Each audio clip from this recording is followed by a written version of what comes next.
আসসালামু আলাইকুম। হ্যালো বন্ধুরা, কেমন আছো সবাই? আশা করি ভালো। আমিও তোমাদের দুয়াতে ভালো আছি। সামনে রমজান মাস, আমরা অনেক কিছু বাজার করেছি। আলু কিনেছি, পেঁয়াজ কিনেছি, রসুন কিনেছি, আদা কিনেছি। আসসালামু আলাইকুম। হ্যালো বন্ধুরা, কেমন আছো সবাই? আশা করি ভালো। আমরাও তোমাদের দোয়ায় আলহামদুলিল্লাহ অনেক ভালো আছি। ভয়েস দিতে ধরলে মেয়ে এসে বলে কথা বলবে, তো কথা বলানো হয়নি। আজকে অনেক করে বলবে, তাই প্রথমের ভয়েসটা একটু ওর দিয়েছি। প্লিজ কেউ কিছু মনে করবে না। যেহেতু সামনে রমজান মাস, সত্যি অনেক কিছু বাজার করা হয়ে গেছিলো। সেগুলোই আসলে রসুনগুলো ছিল দেশি রসুন, আর এগুলো যেহেতু নতুন রসুন, তাই তো ঘরে বেশি দিন থাকবে না। এই জন্য আমি চেষ্টা করতেছিলাম এগুলো একটু ছিলে নিয়ে ঝিরিঝিরি করে কেটে নিয়ে ডিপ ফ্রিজে রাখার জন্য, যাতে রমজান মাসে ঝামেলা ছাড়াই আমি একটু করে বের করে বেটে হোক ভাজিতে হোক দিতে পারবো। এই জন্য আগে কাজগুলো সেরে নিচ্ছিলাম। আর আদাগুলো অনেক আগেই কাটা হয়ে গেছে, সেগুলো কাটার সময় ভিডিও করতে পারিনি। আসল কথা মনেই ছিল না। আর এখানে 1 কেজি রসুন ছিল, এই জন্য কাটতে কাটতে প্রায় অনেকটা সময় লেগে গেছিলো। এখানে রসুন কাটার পরে আমি আবার বড়ইয়ের আচার দেব। বড়ই কিনেছিলাম প্রায় 2 কেজি। বাসার কাছেই বড়ইয়ের গাছ। বাজারে তো প্রায় 80 টাকা কেজি বড়ই, আর এই জন্যই এখানে 40 টাকা কেজি বড়ই পেয়ে নিয়ে আসলাম। আগেও 2 কেজি নিয়েছিলাম আচার দেওয়ার জন্য, কিন্তু আচার দেওয়া হয়নি, কারণ ওগুলো এমনি এমনি খেতে চলে গেছে। বড়ইগুলো অনেকটা ভালো ছিল, অনেকটা সুন্দর ছিল, এই জন্য এমনি খেয়ে শেষ করে ফেলেছি। পরে আবার 2 কেজি নিয়ে এসছে আচার দেওয়ার জন্য, সেগুলোই আচার দেব। আর এখানে রসুন কাটা শেষ হয়ে গেছে, আমি এগুলো এখন পলিতে উঠায়ে ডিপ ফ্রিজে রেখে দেব। তাই এগুলো তুলতেছিলাম পলিতে। যাই হোক, এগুলো উঠানোর পরে আজকে অনেক কাজই করেছি, আর সেগুলো সব কিছুই তোমাদের সাথে শেয়ার করেছি। তা তোমরা পাশে থাকো, দেখতে পাবে। আর এগুলো আগের বড়ই ছিল, 2 কেজির মধ্যে এই কটা টিকেছিল, এই কটা শুকাইছিলাম। আর যেগুলো নিয়েছি সেগুলো একটু কাঁচা আর একটু পাকা। এখানেও 2 কেজি ছিল, 2 কেজির একটু বেশি হবে। আর এইখানে সব বড়ইগুলো আমি 3 সাইজের করতেছিলাম। একটা হচ্ছে একগুলো আচার দেব তার জন্য, একগুলো শুকাবো সেটার জন্য, আর একগুলো মাখায়ে খেতে চাচ্ছে মেয়েরা কাঁচা বড়ই, সেই জন্য 3 সাইজ সিস্টেমের করতেছি। যেগুলো শুকিয়ে গেছে এগুলোর মধ্যে থেকে বেছে বেছে আচারের জন্য রাখতেছিলাম। সব মিলিয়ে 3টা সিস্টেম হচ্ছিল। কাঁচা যেগুলো নষ্ট হয়ে গেছে, প্রায় ফেটে গেছে পড়ে গিয়ে, ওগুলো আর শুকাতে ভালো লাগবে না। আর বড়ইগুলোও ছিল বালু বালু টাইপের, এই জন্য শুকাতেই প্রায় শেষের দিকে হয়ে যায় খেতে খেতে। সবাই ভালোবাসে এই জন্য। আর এগুলো বেছে রাখতেছিলাম এগুলো আচার দেওয়ার জন্য।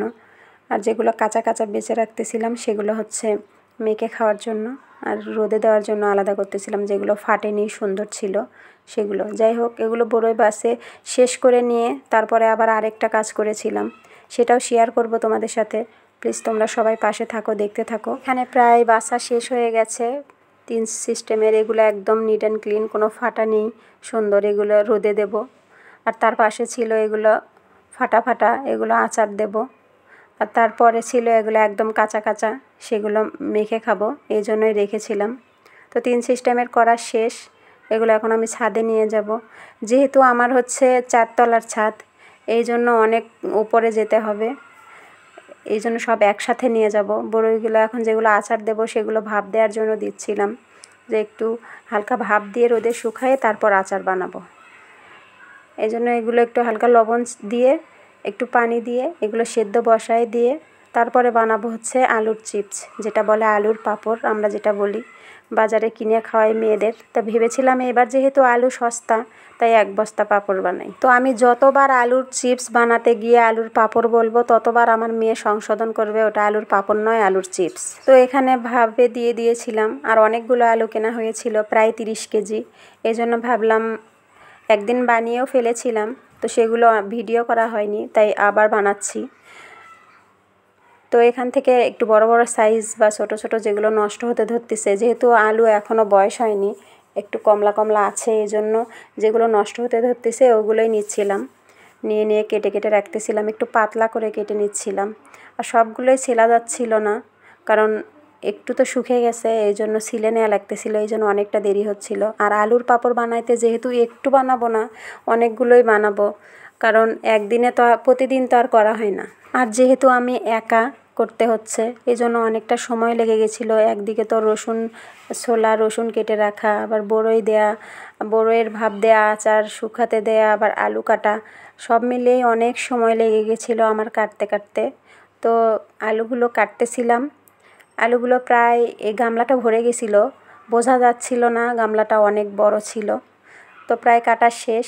এগুলো এখন ভালো করে পরিষ্কার করে ধুয়ে নিয়ে হালকা লবণ হলুদ দিয়ে এটাও ভাপ দিয়ে নেব। একদম বেশি ভাপ দেওয়া যাবে না, হালকা হালকা ভাপ দিতে হবে, কারণ হচ্ছে বেশি ভাপ দিলে এটা ভর্তা টাইপের হয়ে যাবে। হালকা ভাপ দিতে হবে যেন একটু শক্ত শক্ত থাকে, তাইলে পাঁপড়টা সুন্দর হবে। আর আমার একটা অভ্যাস খারাপ আছে, সেটা হচ্ছে আমি যেদিন কাজ করি সেদিন একদিনে সব কাজ শুরু করি। অনেকগুলো কাপড় বের করেছিলাম ভেজানোর জন্য, যেহেতু শীত শেষের দিকে, তাই অনেক সোয়েটার ছিল, শীতের কাপড় ছিল, এই জন্য সেগুলো ধুয়ে দেব। এগুলোও বের করেছি। ছাদে যেহেতু যাবই পাঁপড় দেওয়ার জন্য, এই জন্য ভাবলাম একটু কাপড় চোপড়ে দিই। আমি প্রতিদিন ছাদে কাপড় দিই না, যেহেতু 5 তলায় উঠতে হয়, তাই অনেকটা কষ্ট হয়ে যায় যেতে, এই জন্য প্রতিদিন দিই না। বেলকনি আছে, বেলকনিতে দিই। যেদিন বেশি কাপড় হয় সেদিন ছাদে যাই, যেয়ে দিয়ে আসি। আর আজকে যেহেতু পাঁপড়ের জন্য, বড়ইয়ের জন্য যাচ্ছি, এই জন্য অনেকগুলো কাপড় ভিজিয়েছি, সেগুলোও ধোবো। আলুর এটা ভাপ দিয়ে নিয়ে তারপর ওগুলো ধুয়ে একসাথে সব ছাদে নিয়ে যাব। আর এইখানে একটু লবণ হালকা হলুদ দিয়ে এটা এখন ভাপে বসিয়ে দেব। আর এটা ভাপ হয়ে গেলে ডালাতে ঝরার জন্য দেব, যেহেতু একটা পানিও যেন না থাকে, সুন্দরভাবে ঝরাবো বেশিক্ষণ। তারপরে এদিকে আমরা চলে যাব ছাদে। যেহেতু এটা 3-4 দিন আগের ভিডিওটা কমপ্লিট করার পর যখন আমি চিপসগুলো ভেজে খেয়েছি, অনেকটা ভালো লেগেছে। আর এত সুন্দর হয়েছে, আমরা কিনে খাই, আর কিনা খাওয়ার চেয়ে এইখানে বানিয়ে খাইলে সত্যিই খুব অসাধারণ লাগে, টেস্টি লাগে। আর কোনো প্রকার মশলা ছাড়া লবণ দিয়ে ভেজে খাওয়া হয়, সেটাও অনেকটা ভালো। আর এখানে বড়ই এটা ভাপ দেয়া আচারের জন্য, আর ওই পাশে রেখেছি হচ্ছে শুকানোর জন্য। আর এগুলো আগের শুকানো, আর এগুলো শুকানোর জন্য দিচ্ছি। এই 3টা বড়ই নিয়ে যাব, মেয়েদের সাথেই যাচ্ছিলাম ছাদে। আর ওইদিকে আলুর মানে চিপসের জন্য ওইটাও রেখেছি, সবগুলো একসাথেই নিয়ে যাব, এই জন্য অপেক্ষা করতেছিলাম। আর এইখানে মেয়েদের বসায় রাখছি, এখানে একসাথে ছাদে যাব সবাই মিলে। আর এখানে আলু প্রায় মানে ভাপ দিয়ে আমি ঝরিয়ে রেখেছি, এটা আর ভিডিও করা হয়নি, ঝরানোর জন্য দিয়েছি ডালাতে। আর এই ডালা সহ আমি এখন ছাদে নিয়ে যাব, ছাদে দেওয়ার জন্য। আর যেহেতু যেতে অনেকটা মানে অনেক কিছু হাতে, তাই আর ভিডিও করা হয়নি, ছাদে উঠে গেছি। আর যখন দিয়েছিলাম তখন প্রচুর রোদ ছিল, মোবাইলটাও নিয়ে যাইনি, ওই জন্য অনেক কিছু নিতে হয়েছিল। বড়ইয়ের গামলা, তারপরে হচ্ছে আলুর গামলা, কাপড়, সব কিছু মিলে নিয়ে যেতে খুব সমস্যা হয়ে গেছিলো, এই জন্য ফোনটা নিয়ে যাওয়া হয়নি। তো পরের বার যখন এগুলো আমি উল্টাইতে গেছি, একটু হয়ে গেছে ওপরেরগুলো শুকানো, এগুলো সবগুলো এখন উল্টাই দেবো। মেয়ে উল্টাচ্ছিল, মেয়ে আর আমি, প্রচুর রোদ ছিল মাথার ওপরে, তারপরেও দুজনে বসে বসে এগুলো উল্টিয়ে দিচ্ছিলাম। তো অনেক সুন্দরভাবে সবগুলো একটা একটা করে দিয়েছিলাম। এখন উল্টানোর সময় সবগুলো একটা একটা করেই সবগুলো উল্টাতে হবে, তাই মেয়ে আর আমি সব কাজগুলো দুইজন মিলেই করেছিলাম। তখনও দেওয়ার সময়ও মেয়ে আর আমি দিয়েছিলাম, আর এটা উল্টানোর সময় সবগুলো দুইজন মিলেই উল্টাই দিচ্ছিলাম। তো এটা উল্টানো শেষ করে তারপর আমরা চলে এসেছিলাম। এটা যেহেতু প্রথম দিন, আরও 2টা রোদ দিতে হবে এখানে, তো প্রথম দিন এইভাবে উল্টাই দিতে হবে, পরের দিন আর এইভাবে দিতে হয়নি, কারণ অনেকটা রোদ ছিল, শুকিয়ে গেছিলো, অনেকটা ভালোভাবেই দেওয়া হয়ে গেছিলো, অনেক সুন্দরভাবে শুকিয়ে গেছিলো, এই জন্যই ভাজতেও অনেক ভালো লেগেছে। যেহেতু আমরা এই বাসায় এসে এখনও ফ্যানটা লাগাইনি, তারপরেও আমরা দুইজন মিলে দিতে গিয়ে, এটা উল্টাতে গিয়ে প্রচুর ঘেমে গেছিলাম।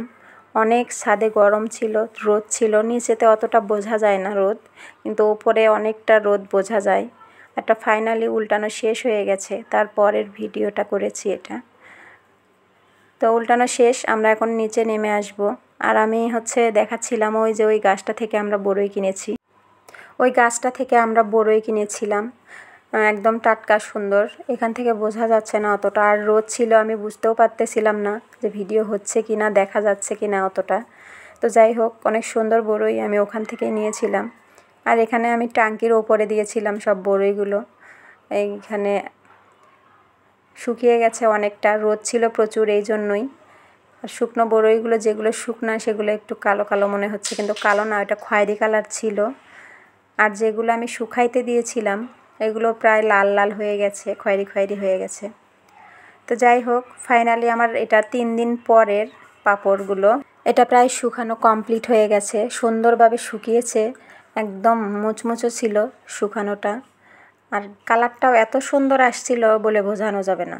আর নিজের হাতের বানানো এটা ভেজে খাইতেও অনেক টেস্টি মনে হচ্ছিল, কারণ কেনাগুলো তো খাওয়া হয়, সেটা কিভাবে বানায় বা কিভাবে শুকায় এটা তো নিজেরা দেখা নেই, এই জন্য তো সুন্দরভাবে শুকিয়েছিল। যাই হোক, এখন ভেজে খাওয়ার পালা, এটা ভাজবো, তোমরা থাকো।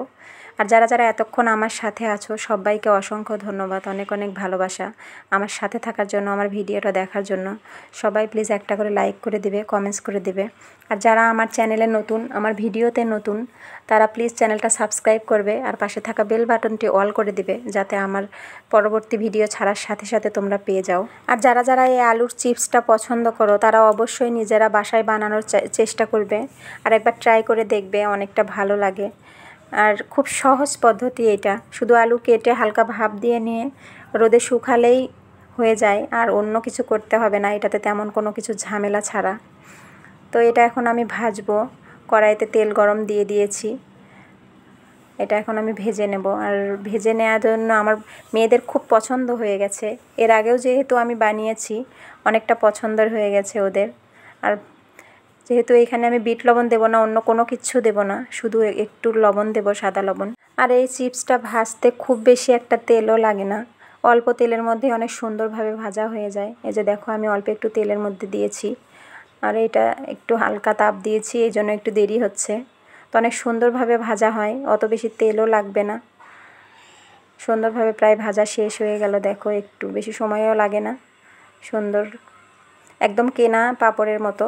পাঁপড় বলতেছি, আবার আমার মেয়ে বলবে যে চিপস, আর কেনা চিপসের মতো সুন্দর, যেগুলো প্যাকেট করা পাওয়া যায় ওগুলোতে বিভিন্ন প্রকার মশলা দেয়া থাকে।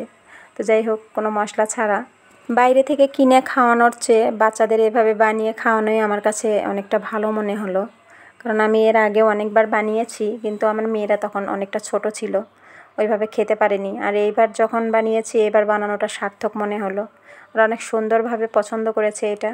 আর বাইরের চিপসও প্রায় খাচ্ছে না, যখনই মনে হচ্ছে একটু ভেজে দিলেই ওরা খেয়ে নিচ্ছে। আর সুন্দর মুচমুচে ছিল, অনেক সুন্দরভাবে ভাজা হয়ে গেছিলো। যাই হোক, এতক্ষণ যারা আমার সাথে আছো সবাইকে অসংখ্য ধন্যবাদ, অনেক অনেক ভালোবাসা। আমার ভিডিওটিতে একটা লাইক করে দেবে, আর আমার পাশে থাকার জন্য অসংখ্য ধন্যবাদ। আমিও তোমাদের পাশে আছি, সেই সাথে তোমাদের সবাই ভালো থাকা কামনা করে আজকের ভিডিওটা আমি এখানেই শেষ করছি। আল্লাহ হাফেজ।